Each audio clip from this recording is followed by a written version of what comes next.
Hello and welcome to Around the Air Force. The Afghan Hands program is one of the tools being used to help speed up the transition of responsibility to Afghanistan's government and national security forces. Senior Airman Cameron Curry takes us to Kabul, where members of the program came together for a convention. Managing the flow of information is crucial, especially in a country like Afghanistan where, let's face it, some things can get lost in translation. The coordinators of the Afghan Hands program realized this and brought over 130 highly trained members of the Afghan Hands program together here at the Kabul International Airport. The three-day Shura, or convention in Dari, brought hands from the Air Force, Navy, Marine Corps, Army, and civilian sectors together to highlight the best practices and discuss areas that need improvement. Rigorous language and cultural familiarization allow the members to develop relationships wherever they are embedded with the local population. We all come together to build our networks, come together as a team to meet each other, because not everybody has met each other as we come in small groups in the country, and to expand on our knowledge. Programs like Afghan Hands are just one example of ISAF's mission to building long-lasting positive relationships and demonstrating its commitment to the security and stability of Afghanistan. Senior Airman Cameron Curry, Kabul, Afghanistan. Former National Football League star and Heisman Trophy winner Herschel Walker visited with cadets at the Air Force Academy to speak on the importance of resiliency. John Zanone reports.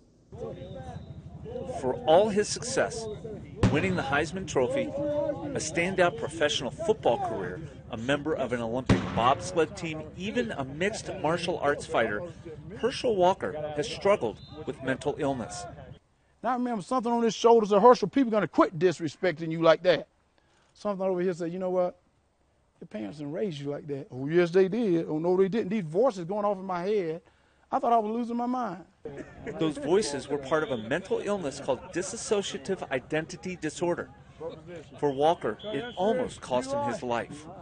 You know, one of my favorite games I used to play was Russian roulette. I used to put a gun in a cylinder, spin it, put it on a table, and ask people to challenge me. People used to walk away, and I thought they were scared. I put it to my head and pulled the trigger. The football star sought help. Now he's bringing a message of hope to basic cadets at the Air Force Academy. From the highs. As I win the Heisman Trophy, and on my acceptance speech, I said, you know what, I feel like the Susan Lucci of the Heisman Trophy, because I don't really deserve this. There's so many other people deserve it, because we're a team at Georgia. We're not just individual players. To the lows. But this guy made me so mad. I was working in law enforcement. I grabbed a gun. I was going to kill him. Walker wants those struggling in silence to know there is hope. So I think it's my responsibility to reach back and tell someone, you know, guys, I've been through it. You can do it too. But at the same time, you can do what you want to do, but you got to believe it, and that you can overcome. For all the seriousness of his message, Basics found time to pay tribute to the multi-sport athlete. Show your eyes. Show your eyes. I know what you're doing. It's your eyes and stance. For Walker, the feeling is mutual, and he had a very direct message for those in the military struggling with mental illness. To love yourself, first of all, to thank you, second of all, and at the same time, you know what? Don't be ashamed to ask for help. I did. And let me tell you, there's sometimes when you don't think you can make it. There's sometimes that you don't know what's going to happen.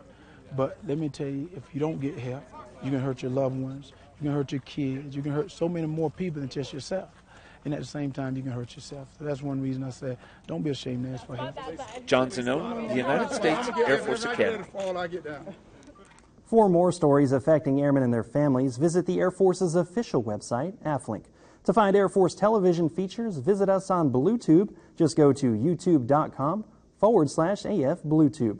From the Air Force Broadcasting Service here at Fort Meade, Maryland, I'm Staff Sergeant Mike Hutchinson. Thanks for watching.